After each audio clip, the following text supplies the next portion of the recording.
जय हिंद दोस्तों, क्या अब इस देश में सैनिक होना एक गुनाह है? We are Gen Zs. We are not tolerate this nonsense. We are not tolerate this nonsense.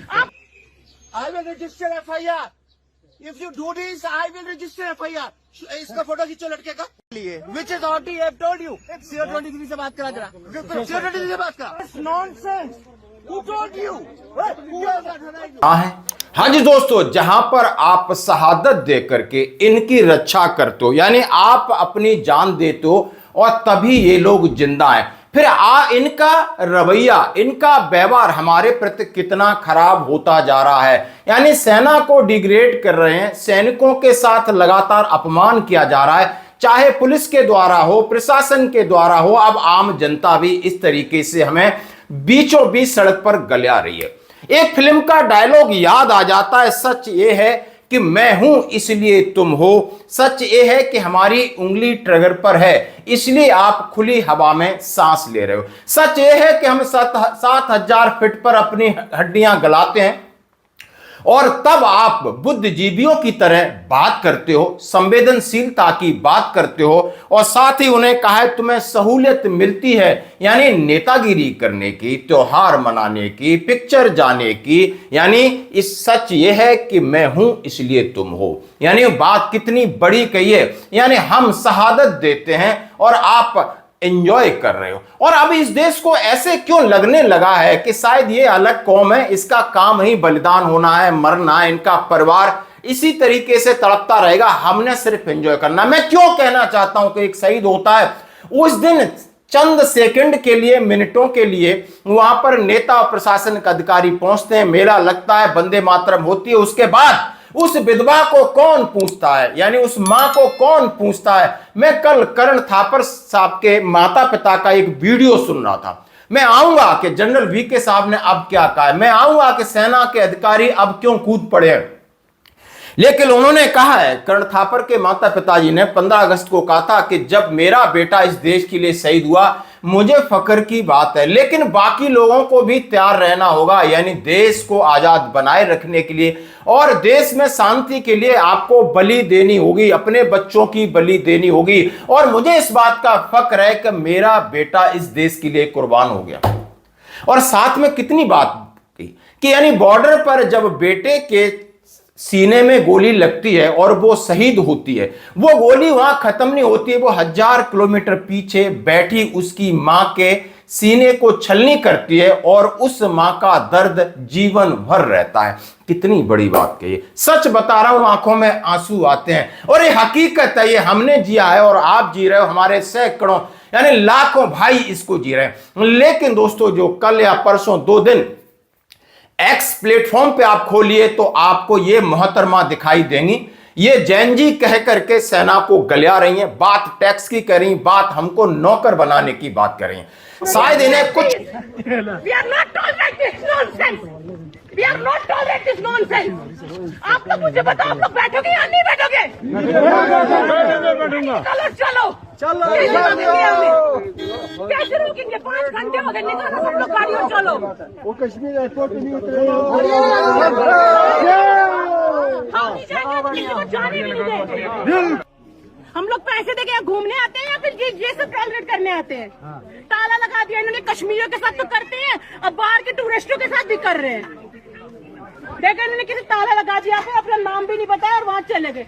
ये देखो, यहाँ पे कोई भी जवाबदारी के लिए कोई नहीं बैठा है यहाँ पर की बात करें। शायद इन्हें कुछ भी पता नहीं है। अब ये यानी एक टीवी चैनल पे आकर के हाथ जोड़कर गिड़गिड़ा रही हैं, माफी मांग रही सेना से।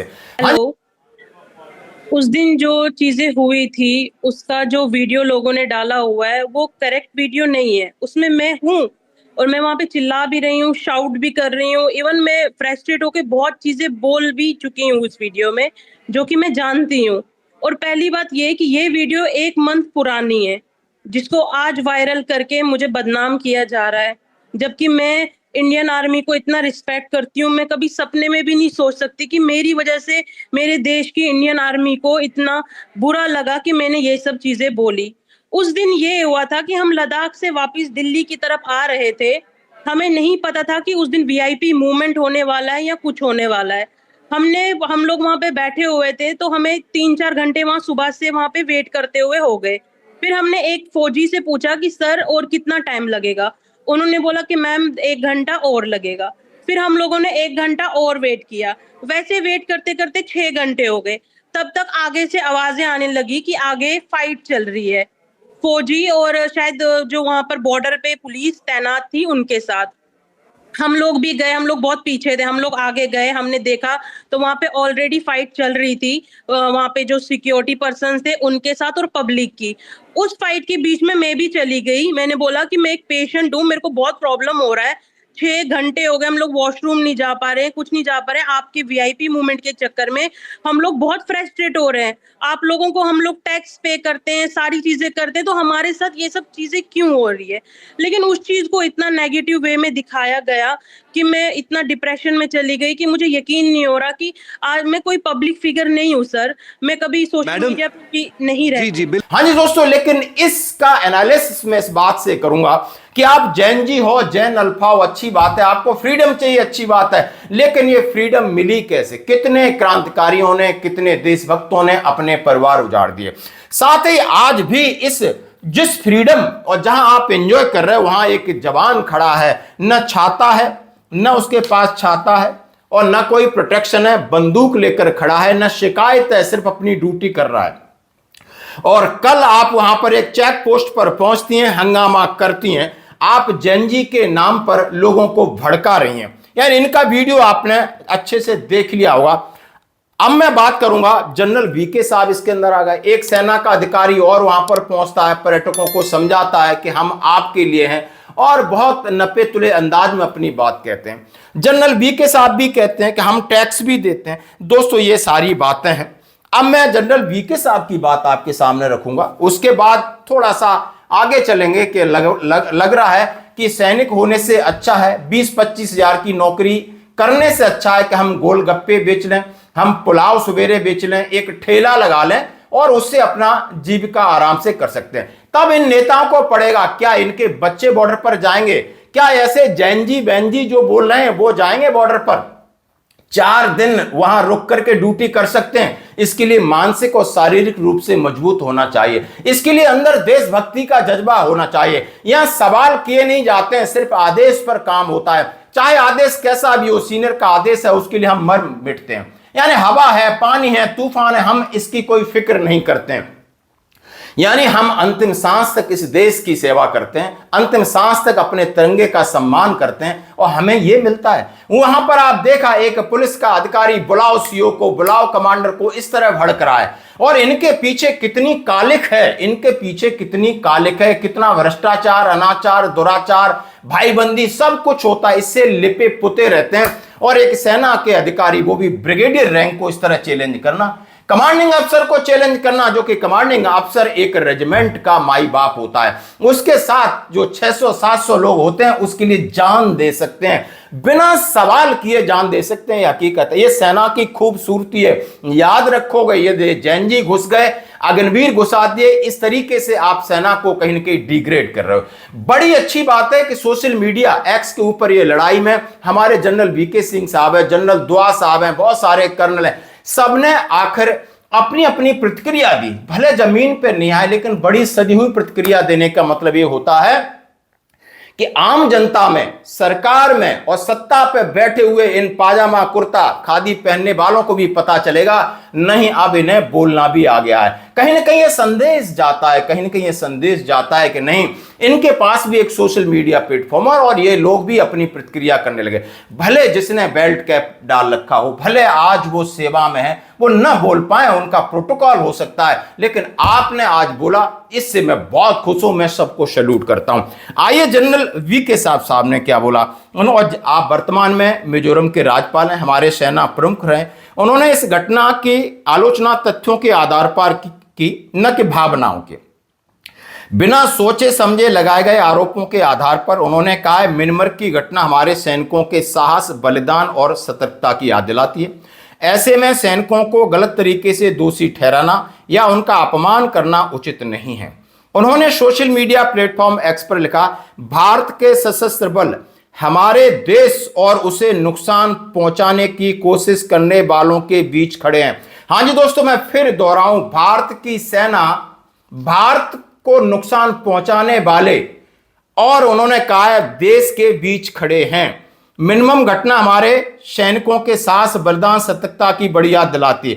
हालात चाहे भी जो भी हो, हमारे सैनिकों को गलत तरीके से दोषी ठहराना जायज नहीं है। लेफ्टिनेंट जनरल केजेएस ढिल्लो साहब ने उस महिला को जवाब दिया कि यानी उन्होंने सीधा सीधा कहा कि हम टैक्स भी देते हैं और आपको इस तरीके से आपकी सैलरी से हम टैक्स नहीं लेते, हम खुद भी टैक्स पेयर हैं। तो दोस्तों ये सारी घटनाएं लेफ्टिनेंट जनरल सतीश द्वा साहब ने नाराजगी जताई। बहुत सारे जनरल, बहुत सारे कर्नल, बहुत सारे हमारे वेटरन्स हैं, सीनियर वेटरन्स हैं, उन्होंने अपने अपने अंदाज में प्रतिक्रिया दी। और ये प्रतिक्रिया और ये सामूहिक इस तरीके से आपका रिटायलेट करना, यानी भले एक्स पे करना हो, सोशल मीडिया पे करना हो, लेकिन कहीं ना कहीं ये देश के अंदर बहुत अच्छा संदेश जाता है। और इसीलिए आप देख सकते हो उस महिला ने मिन्नतें की, माफी मांगी। जब उनसे पूछा गया क्या आप जैन जी हैं, इस सवाल को टाल गई। क्या आपको नहीं लगता कि सेना इस देश के लिए क्या करती है, टाल गई। क्या पूछा गया क्या आपके घर में कोई सैनिक है, टाल गई। तो दोस्तों बड़े दुर्भाग्य की बात है। जैसा कि अब हम थोड़ा सा आते हैं, मैं आर्मी को पहले तो जय हिंद, अपने जवान भाइयों को, जो मेरे भाई बाप सब कुछ हैं, जिनकी वजह से हम लोग अपने घर में सेफली सो पाते हैं, सुबह उठ पाते हैं। आप लोग बॉर्डर पे रह के हम लोगों की सेवा करते हैं, लेकिन हम जैसे बदतमीज लोग फ्रस्ट्रेशन में आके कुछ भी बोल देते हैं, जबकि आप लोग हमें कभी कुछ नहीं बोलते। हम इन लोग फ्रस्ट्रेशन में आपको हमेशा पॉइंट आउट करते हैं। तो उसके लिए मैं अपने जवान भाइयों से, तमाम इंडियन आर्मी से और JNK की आर्मी से भी दिल से माफी मांगती हूँ। मुझे छोटी बहन समझ के मेरी बातों को आप प्लीज इग्नोर करें और मुझे माफ कर दें सर। मुझसे बहुत बड़ी गलती हुई जो मैंने ये सब चीज बोली। मुझे ये चीज बहुत रियलाइज पहले भी हुई थी, तभी मैंने वो वीडियो कभी भी नहीं चढ़ाया, क्योंकि मुझे पता था मैंने वहां पे चिल्ला के गलत किया है। लेकिन आप लोगों ने कुछ भी मुझे नहीं बोला, मैं ये चीज मानती हूँ। प्लीज मेरे देश के जवान भाई मुझे माफ कर दो। इनको अपना ट्रेडिशन बता देते। रेजिमेंट के अंदर कमांडिंग अफसर सबसे बड़ा सुपर पावर और हीरो, भगवान, गॉड, टाइगर, कुछ भी कहिए, और उसके सिर्फ आदेश के ऊपर हम अपनी जान लगा देते। जान चली जाए, जान की परवाह नहीं करते। यानी जो आदेश है उसको मानने को, उसको धरातल पे उतारने के लिए तन मन धन से हम पूरा प्रयास करते हैं, चाहे उसमें सब कुछ हमारा चला जाए। तो दोस्तों इतनी डेडिकेटेड सेना और इतनी समर्पित सेना, जैसा कि आप हमारे देश के माननीय प्रधानमंत्री जी ने कहा है, सैनिकों को 25-30 हजार सैलरी के हिसाब से मत तोलिए। यदि मैं 1 लाख 1.5 लाख रुपए सैलरी वाले सैनिक विदेश से ले आऊं, भले वो 6 फीट लंबे हों और बड़े तगड़े हों, लेकिन उनके अंदर वो भारत माता के प्रति समर्पण का दिल नहीं है, तो वो सैनिक किसी काम के नहीं। हमें हमारे सैनिक जो 25-30 हजार रुपए आपके चलो टैक्स से ही लेते हैं, सरकार उन्हें देती है, उसके लिए मरना, यानी कोई भी अपनी जान नहीं दे सकता है। क्या आपको लगता है आप जहां जॉब करने जाते हो आपके लिए जान का खतरा है? आप 8 घंटे से 1 घंटा या 1 मिनट देरी से पहले गेट पे आ जाते हो कि भाई मेरा समय समाप्त हो गया है। तो दोस्तों इसके ऊपर क्या है आपकी प्रतिक्रिया, जरूर दें। धन्यवाद। दुनिया से 6.5 फीट के हट्टे कट्टे जवानों को लाके मैं खड़ा कर दूंगा और कहूंगा आपको पैसे बहुत दूंगा, लड़ लो। क्या वो आपकी तरह मरने के लिए तैयार होंगे? क्या आपकी तरह वो जान लगा देंगे? जो ताकत आपका भारतीय होने में है, जो ताकत आपका जीवन भारत की मिट्टी से जिस प्रकार से जुड़ा हुआ है, वैसे ही हमारा हर औजार, हमारा हर शस्त्र, हमारा हर पुर्जा जैसे जैसे भारतीय होता जाएगा, हमारी ताकत को 4 चांद